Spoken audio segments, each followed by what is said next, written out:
Good morning and welcome to Rose Red Homestead, where we had a fantastic snowstorm yesterday and another one is projected for tonight, but we'll see. You know, it's the weatherman.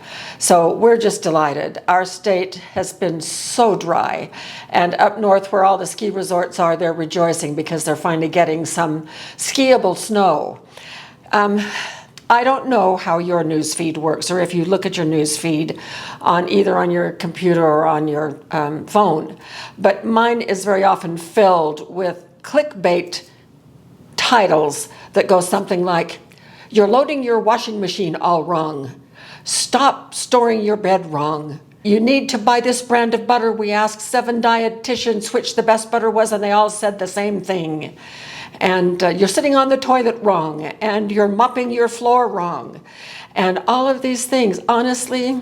So I, for one, am totally baffled by how we ever lived our lives prior to all of these so-called experts coming on the scene and telling us all the things that we're doing wrong. I never click on those things, frankly, but I just am amused at some of the ways they try to attract people by telling you that what you're doing wrong. And that just may be a commentary on our society at large. Every once in a while, some titles come through my news feed that I do click on because I think they might have relevance for our channel. Do you remember 7-Can Soup? That one was from the Pioneer Woman, and we did that one, and it was very well received. Well, here's another one.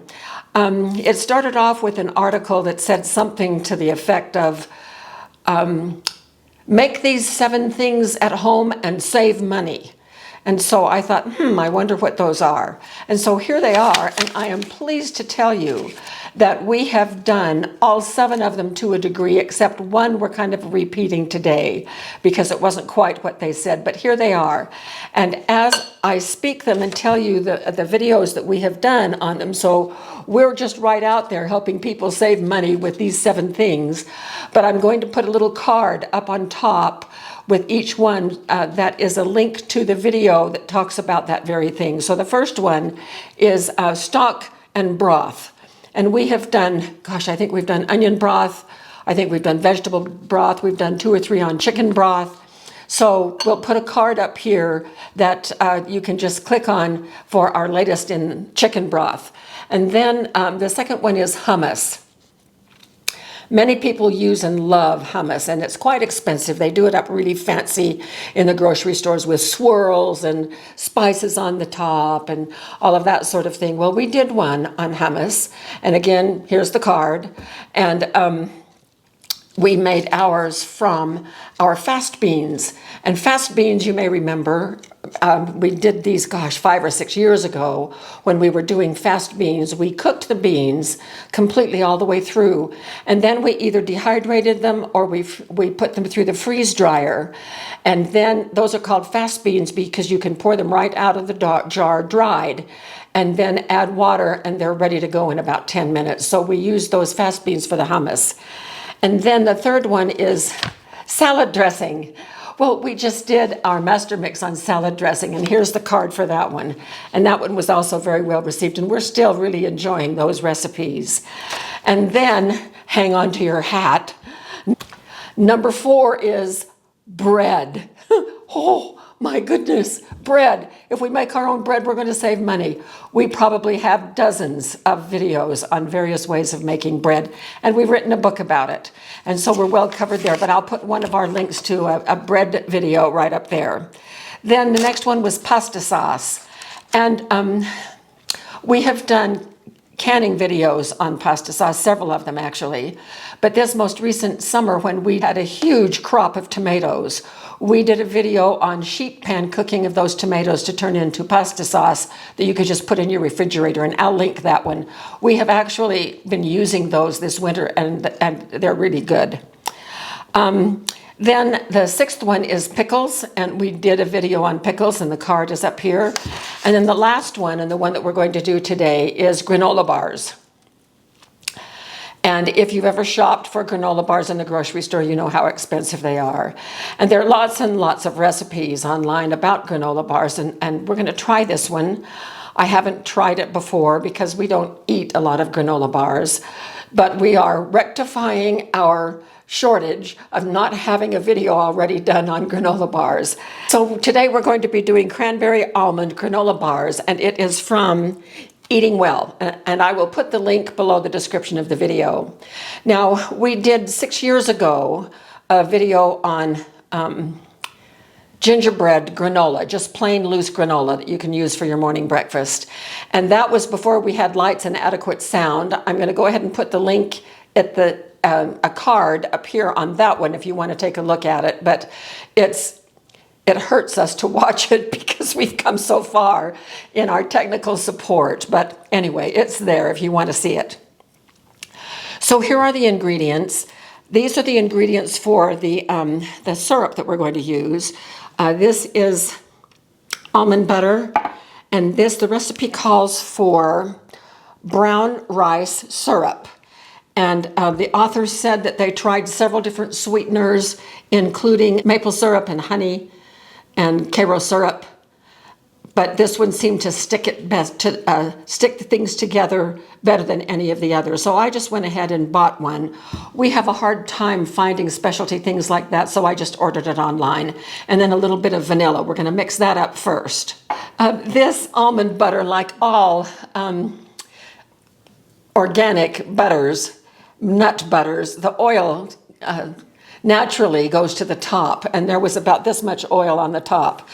Oh, what a pain it is to remix that together, and that happens whether it's any of the nut butters. Even the natural raw peanut butter does the same thing. So I just put the whole thing in this jar, mixed it around, and I kept the half a cup that it calls for in the recipe right in this bowl, because we're going to microwave these in just a minute. So the next thing for the syrup is it calls for 2/3 of a cup of this syrup. Looks pretty. Looks like honey.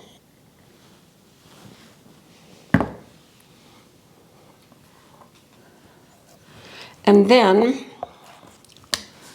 I'm going to taste this.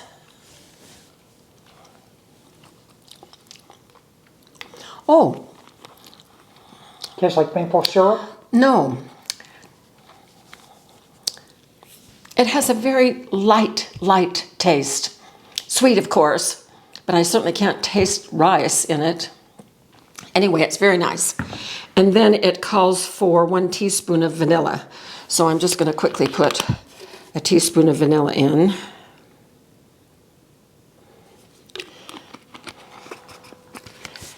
And I'm going to try stirring this a little bit. This goes in the microwave for about 30 seconds, and then we stir it.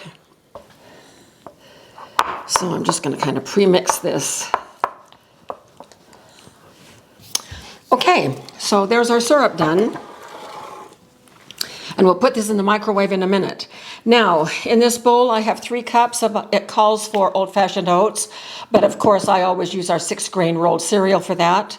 I'm now putting in a cup of cranberries and a cup of, here are some brown rice Krispies. So it's not regular Rice Krispies, they're made from brown rice instead of regular rice. And again, we could not find these locally. Next time I'll just use regular Rice Krispies from the store. But because I want to follow the recipe exactly, I went ahead and ordered these online. And they weren't too bad. They weren't too expensive, but my gosh, they look just exactly like Rice Krispies. I'm not even sure I could taste the difference. Of course, I'm not a Rice Krispie connoisseur. I can't taste the difference. Okay. So these are now all used. And then it calls for 1/4 of a teaspoon of salt.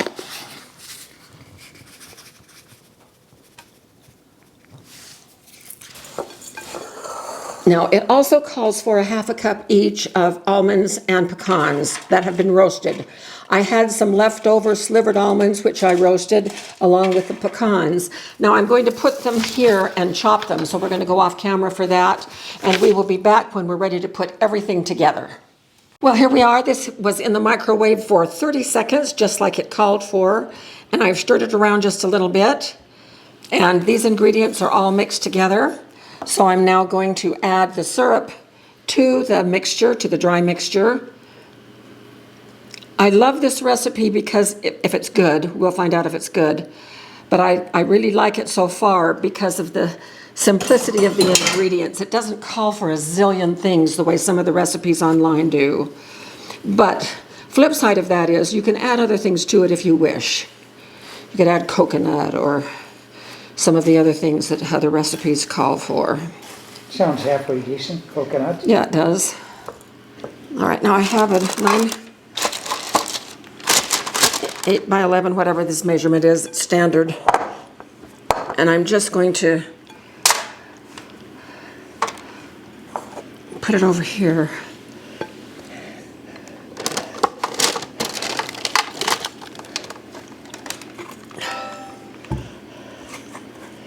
That ding was our combi oven telling me that it is preheated to 325. Okay, now we're just going to smash this around.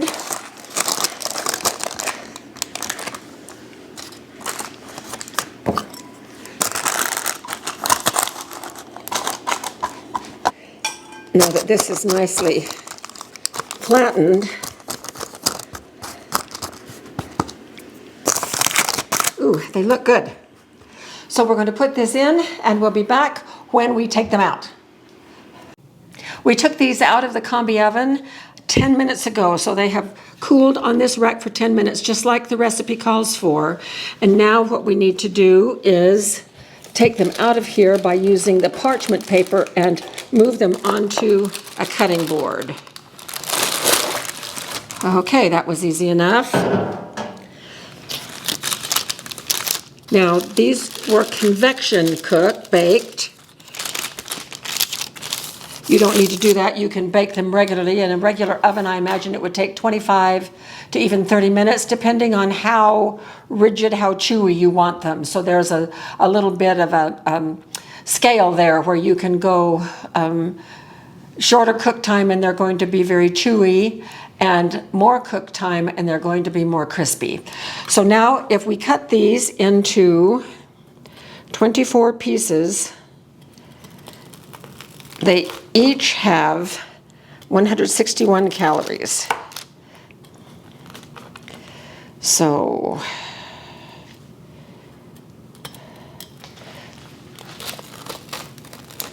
we have to go 6 one way and 4 the other way.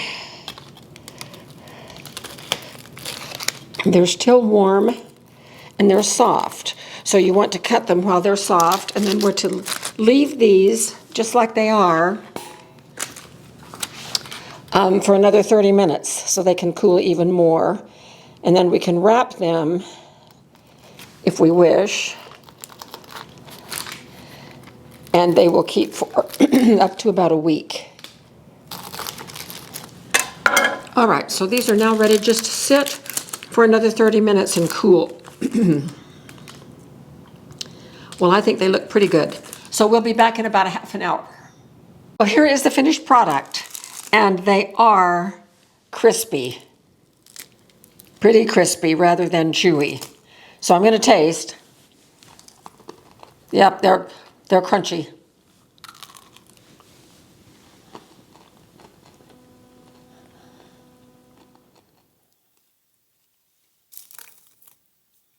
These are good. They're good. I just learned something then about my convection baking of these in the combi. Next time, because I would prefer them to be a little bit chewy. Next time using convection in my combi, I would bake them for 15 minutes instead of 20.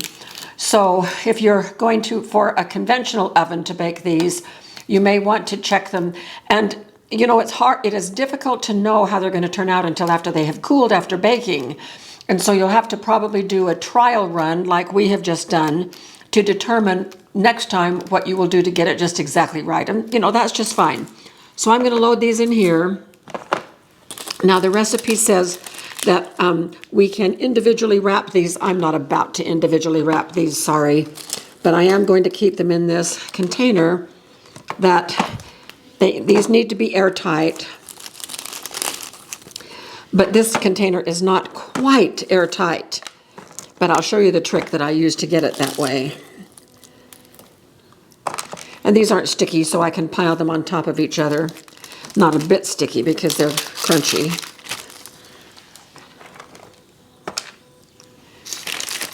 Uh-oh, these two have crumbled. Oh well.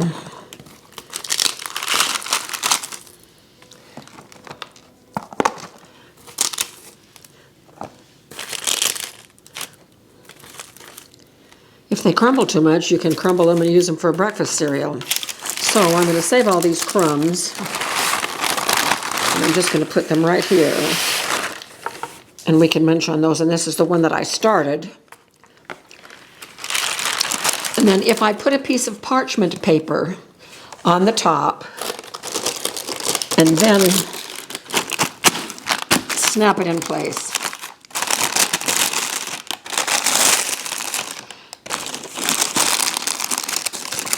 I'm just going to double that over.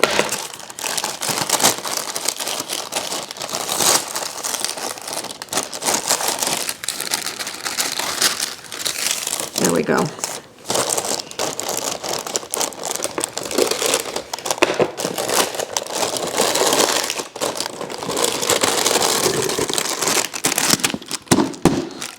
It's pretty airtight back here, but around the sides and the front it's not quite. But just putting that little bit of parchment paper in makes it completely airtight. So these will be good, and they won't last a week. Around here we will be munching on these over the next few days. So this is a pretty good recipe, I think, for granola bars. I hope that you enjoy it. If you want them chewy, don't cook them as long as I did, especially in a convection situation. So the span given in the recipe is between 20 and 30 minutes. So chewy would be on the 20-minute side, and then more crunchy like we've got would be closer to 30 minutes in a conventional oven. So have fun with these. Let us know what you think. And now we are complete. We have given you 7 different ways that you can make things at home to save money. So let us know how you're doing with that. And we will see you very soon for more videos.